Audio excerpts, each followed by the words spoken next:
is one of the founders and owners of Hines and Jecker Laboratories, which is a internet strategies firm. Web development. Web development. Yeah. Okay. Last time I said that.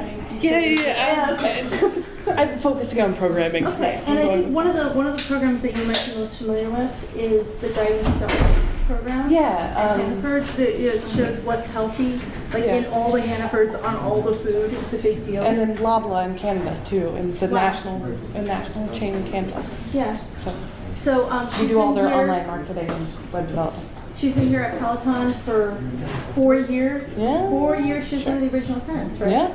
And then just moved to the grand office suite in the sky. But has grown a lot. How many people do you have working with you now? We have a team of 7, but we're really 3 FTEs full time. Yeah.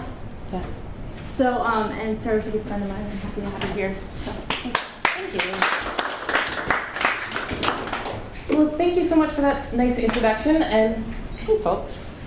So I serve as the technical lead at Hines and Jecker.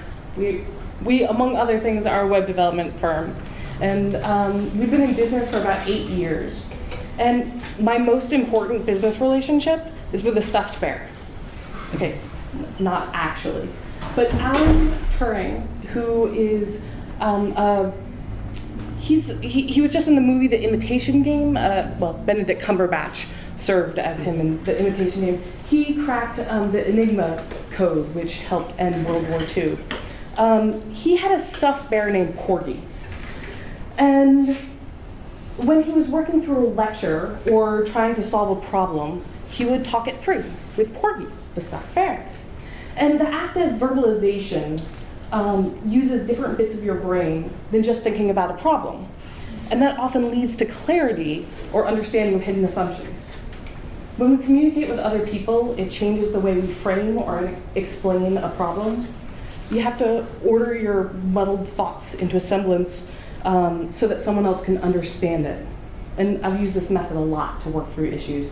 I mean, I don't typically do it in front of people, but every once in a while I do. Everyone at work knows when I say, hey, I really need a Porgy right now. They know exactly what I mean. One of the really awesome things about using a Porgy for me has been that it creates a positive feedback loop. When I have a problem that I truly don't believe I can solve on my own, and I go talk to Porgy or a Porgy, I often make forward progress, and I'm reminded that the answer to whatever problem I'm trying to solve is in fact within myself. I just have to find it. And if I can't talk aloud, sometimes I will write an email to someone who I believe is a subject expert, and I never send it because I figure out the problem as I go through. There's a great saying, once a problem is described in sufficient detail, the solution is obvious. But just like Turing, sometimes my problem goes beyond what Porgy can handle. I need response and feedback. One of the key parts of tricking your brain into working in a different way is that you genuinely have to believe the other person is capable at solving your problem. And sometimes I'm not able to respect the bear's skill or capacity to solve some problems. And when I do that, I might sabotage my own ability to solve the problem because I don't truly believe that the bear can help me solve this. So, as I said, I'm the technical lead, and one of the problems with being the technical lead is that I'm the last line on programming solutions. I often have weird technical programming problems, and computers do exactly what you tell them to do. And you're telling a computer what to do in a non-native language. So there are nuances when you're trying to ask the computer to do something specific that you might not fully understand because there's a translation barrier. It's like the difference between, for a non-native English speaker, think about the difference between foreigner and stranger. They're very similar. How do you describe that difference to someone who's not a native English speaker? So a programmer needs other people to throw bugs around with. And It may seem like a solitary activity, but having a good community plays a huge role in programming. If you know a programmer, you better believe they have a great network to talk about errors with. And take a second and think about your stereotypical programmer. You might think straight, male, maybe some questionable fashion sense.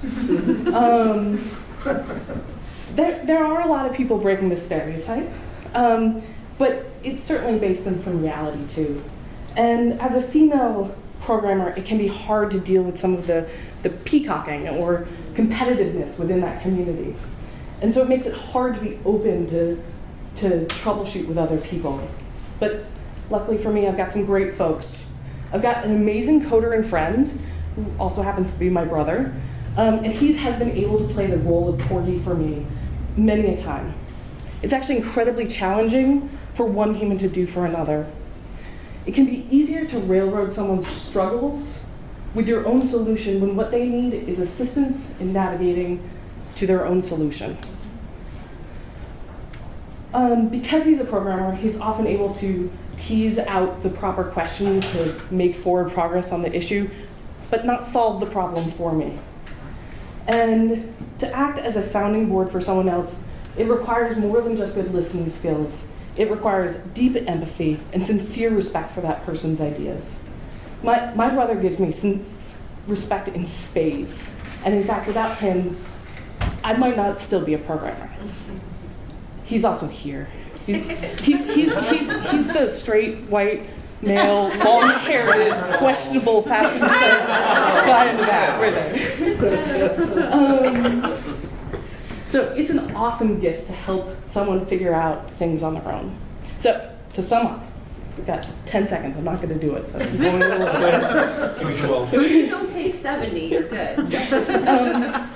If you ever feel strange talking about a problem with an inanimate object, just remember, if Turing hadn't, World War II might have gone on significantly longer. So it can have a lot of priority, and it might solve great problems.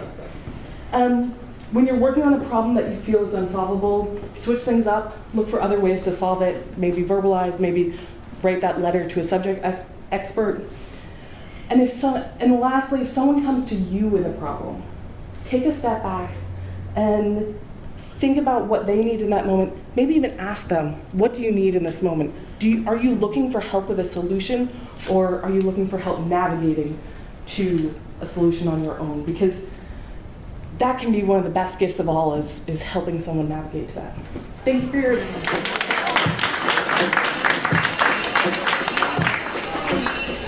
I'm going to adopt that whole thing, because I talk to myself.